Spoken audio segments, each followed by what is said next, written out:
Bien, estimados alumnos, vamos a trabajar el día de hoy con lo que serían las subrutinas. Las subrutinas tienen un principio bastante básico, que es lo que sería en un inicio un inicio a la programación orientada a objetos. ¿Y qué es una programación orientada a objetos? Pues sencillamente es diseccionar un programa o dividir un programa en varias partes. Por ejemplo, si yo deseo estructurar un programa que registre a los usuarios, que tenga, por ejemplo, de la biblioteca, no registra a los usuarios, que pueda, por ejemplo, trabajar con los usuarios de manera individual, que me seleccione los libros, que me haga una búsqueda de citas bibliográficas, etcétera, etcétera. Si te das cuenta, estás viendo que una programación orientada a objetos, o este programa, perdón, hace diferentes cosas, ¿no? Hace diferentes cosas, hace diferentes tareas. Entonces, la programación orientada a objetos nos ayuda a que este programa pueda ser implementado por partes. No necesariamente tenga que terminarse todo el programa para que podamos ingresar, por ejemplo, los usuarios. No necesita estar implementado todo el programa para ya poder de repente consultar los libros que hay en la biblioteca. Entonces, la programación orientada a objetos divide las tareas de un programa para que cada uno o cada programador pueda programar una parte específica, ¿no? Entonces, si por ejemplo, en nuestro caso, deseamos hacer un programa y decidimos qué tareas debe hacer ese programa, lo que va a pasar es que una persona se encarga de la programación general, de repente como lo que estoy mostrando aquí, ¿no? La parte general, ingresar el primer término, ingresar la diferencia común, leer A1, leer A2, perdón, leer D, y otro alumno implementará las tareas que van a hacer, ¿no? Las diferentes tareas que pueden estar o que están planteando para este programa. Por ejemplo, se me ocurre, si este programa, lo que vamos a hacer ahorita, me dice que hay el término n, ¿no? El término 20, el término 30, entonces una persona puede ir trabajando en el código con esta primera parte, haciendo la fórmula del término enésimo e ir corriendo el programa. Mientras que otro alumno, por ejemplo, otro estudiante, otro integrante del grupo, podría ir trabajando en la suma de términos. Y otro estudiante podría estar trabajando en la implementación de, no sé, de mostrar todos los términos, sin necesidad de que estén juntos, ¿no? Con esta primera parte, con esas 4 líneas de código que tenemos aquí, cada uno podría estar trabajando ya su parte, ¿no? Entonces, en eso nos facilita la programación orientada a objetos, que podemos diseccionar una, una persona, perdón, un programa, y cada persona puede ir, o cada programador, cada integrante del grupo en este caso, puede ir implementando diferentes cosas. ¿De acuerdo? Bien. Bien, entonces vamos ahora a ver cómo vamos implementando esto, ¿no? Lo primero, obviamente, estamos haciendo un programa bastante básico, que es lo que ustedes ya han visto, ¿no? Ingresar el primer término, estamos trabajando con una progresión aritmética, porque me habla de diferencia común, me pide ingresar la diferencia común, y con esos dos datos ya podemos hacer varias cosas, ¿no? Por ejemplo, una primera situación que vamos a tener acá, que ya la tengo por aquí implementada, y estaba pensando en que el programa me permita hacer dos cosas. Que me permita hallar un término cualquiera, o sea, el término n, el término 2, 3, 20, 40, y por otro lado, me permita hallar un grupo determinado de términos, ¿no? Por ejemplo, hallar los 10 primeros términos, hallar los términos, los 20 primeros términos, etcétera, etcétera, ¿no? Entonces, me está mostrando estas dos opciones, y lo que tengo que hacer ahora es definir qué pasa cuando hago cada una de las opciones, ¿no? Y aquí es donde viene la programación orientada a objetos. Primero, obviamente, deberíamos introducir un condicional, ¿no? Un condicional para saber qué pasa, pero antes, obviamente, tenemos que ingresar una variable, que es la variable OP. OP va a ser mi variable opción, a la cual le voy a pedir que lea un número determinado, ¿no? Lea un número determinado que en este caso va a oscilar entre 1 o 2, ¿no? Después, otra cosa que ya han trabajado ustedes, decidir qué es lo que voy a hacer cuando OP sea igual a 1, ¿correcto? ¿Qué voy a hacer cuando OP sea igual a 1? Que en este caso vamos a definir todavía qué es lo que vamos a trabajar, ¿no? Y finalmente decidir qué es lo que va a hacer cuando no sea 1, ¿no? O sea, en este caso cuando sea 2. ¿Sí? Luego vamos a ver las opciones que tenemos también para lo que es la validación de datos, ¿de acuerdo? Por el momento he decidido hacer esto, ¿no?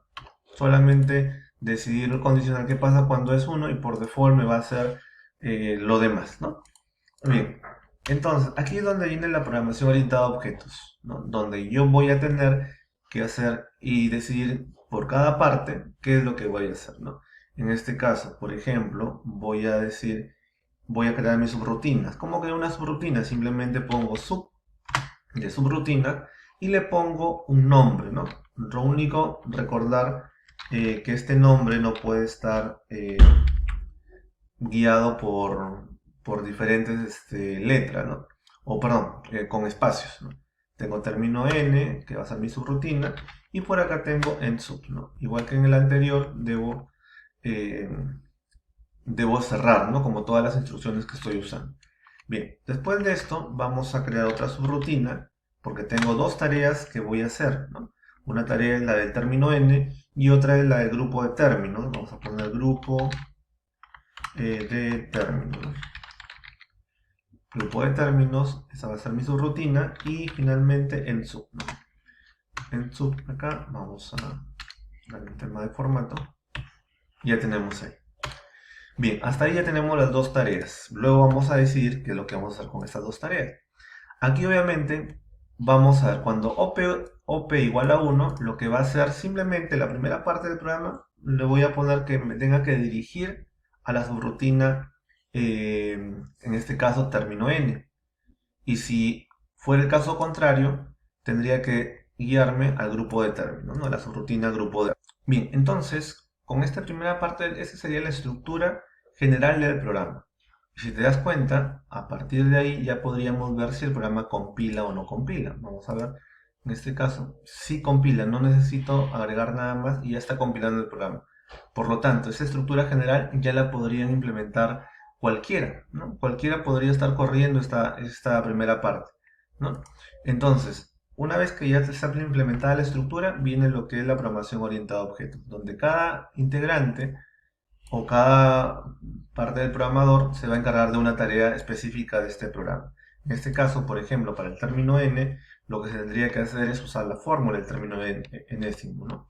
Y en este caso me pediría ingresar qué término quieres hallar, leer el término que voy a hallar, que sería en este caso n, aplicar la fórmula y escribir el término pedido, ¿no? Y vamos a ver que sin implementar lo demás, vamos a poder correr el programa. Digo, ingresar el primer término sería 2, correcto. Por ejemplo, la diferencia común sea 10. ¿Qué término, qué deseas hacer? ¿Hallar un término cualquiera, 1, o un grupo determinado de términos? En este caso, obviamente, si yo ingreso 2, no me va a dar nada, pero no me arroja un problema, no me arroja un error. Lo que podría hacer, si es que todavía no está implementada esa situación, esa tarea, poder un mensaje por el momento, esta función todavía no está implementada, ¿no? Como suele pasar en algunos programas. Pero ¿qué pasa si yo presiono 1, que es lo que sí está implementado, ¿no? Ponemos 2, referencia común 10, selecciono la primera opción y efectivamente me va a dar en este caso el grupo de término, ¿no? Un grupo de término determinado, elija entre 1 o un grupo determinado de términos y me daría ahí 1, ¿no? ¿Qué pasó aquí? En este caso no me está arrojando nada. Ah, perdón, aquí faltó una cosa, ¿no? No le he puesto qué va a hacer cuando me va a dar opción 1. Aquí me había olvidado. ¿Cómo llamo a una subrutina? Ahí fue un lapsus. ¿Cómo llamo a una subrutina? Simplemente escribo el nombre de la subrutina. Pongo en este caso término n, ¿no? Acá está, vamos a ponerla acá, que ya la tenemos. Te das cuenta, sale como un teléfono, ¿no? Término N y ya está. Y no te olvides de, si es que la vas a escribir completa, no te olvides de ponerle los dos paréntesis, ¿no? Y en el caso de que no quisiera, no sea OP no sea igual a 1, llamaría a grupo de términos, ¿no? A grupo de términos. No te olvides de ponerle los paréntesis. Bien, entonces vamos a probar otra vez. Ingreso el primer término, sería 2, la diferencia como un 10. Elijo la opción 1, me pregunta qué término quiero hallar. Por ejemplo, pongo el término 10 y me da el término pedido es 92, ¿no? Entonces, en esa parte debemos tener en cuenta esta situación. ¿Sí? Listo. Bien, y ahora vamos a implementar el grupo de términos, que en este caso también es algo que ustedes han usado. Para el grupo de términos voy a pedir cuántos términos deseo hallar, y en este caso utilizaría un for, ¿no? Que es un contador automático, y empiezo desde i igual a 1 hasta n. Ya no le pongo un número ingresado manualmente por el teclado, sino este número va a contar hasta el número que yo le esté indicando, ¿no? Si te das cuenta que he hecho un arreglo de fórmula, un arreglo aquí que no es n, sino es i, porque el que va a ir variando, es i, n no le he cambiado en ningún momento. Si quisiera podría cambiarle el valor a n, pero tendría que ponerle un contador para n. En este caso no deseo hacer eso, ya voy a usar el contador propio del for y que se vaya incrementando i de 1 en 1, ¿no? Si quisiera que vaya de 2 en 2, recuerda que acá le pongo el step, pero para este caso no, ¿de acuerdo? Bien, y ahora sí, vamos a implementar esto y tenemos lo siguiente. Ingresa el primer término, vamos a ingresar el 2 nuevamente, vamos a usar el 10, pero esta vez vamos a elegir la opción 2. Me pide cuántos términos deseo hallar. Pongo, por ejemplo, 20 términos y me da lo siguiente. El término 1 es 2, el término 2 es 12, el término 3 es 22, etc., ¿no? Hasta el término 20. Entonces, en esta parte hemos logrado hacer que la función, una pequeña introducción a la programación orientada a objetos, que es básicamente la estructura general que va a correr independientemente de que el programa haga o no haga nada, va a correr la parte donde implementamos cada una de las tareas. Entonces, que en este caso sería hallar el término que yo quiero o un grupo determinado de términos. Lo único que por ahí podríamos añadirle acá en la estructura general incluso es una parte en la cual podamos introducir una parte de filtrado. ¿Qué pasa si no ingreso ni 1 ni 2, si no ingreso un número negativo o un número positivo? Hay dos formas de hacerlo, ¿no? Obviamente, acá podría poner el if, un else if, acá, un else if, y decir que si es 2, obviamente va al grupo de términos, y poner que en caso contrario me dé un mensaje de error, ¿no? Por ejemplo, un text windows punto, perdón, brightline, perdón, y poner opción incorrecta, ¿no? Opción incorrecta, perdónenme. Opción incorrecta.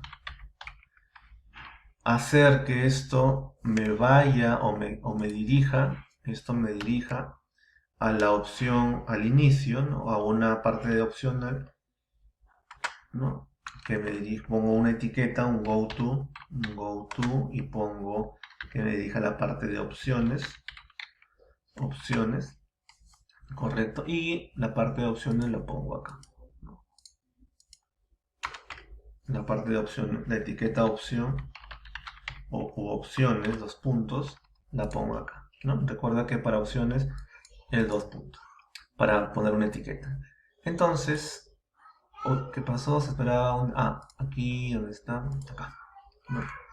Acá pasó opciones igual a 2, perdón, y acá se esperaba un del, ¿no? Porque es un else if. Bien, ahora sí, vamos a ingresar un número, ponemos 10, ponemos la diferencia común 5, elijo un número al azar que sea diferente de 1 a 2 y pongo por ejemplo 5 y me dice opción incorrecta. Ahí no me da un mensaje porque no le he pedido que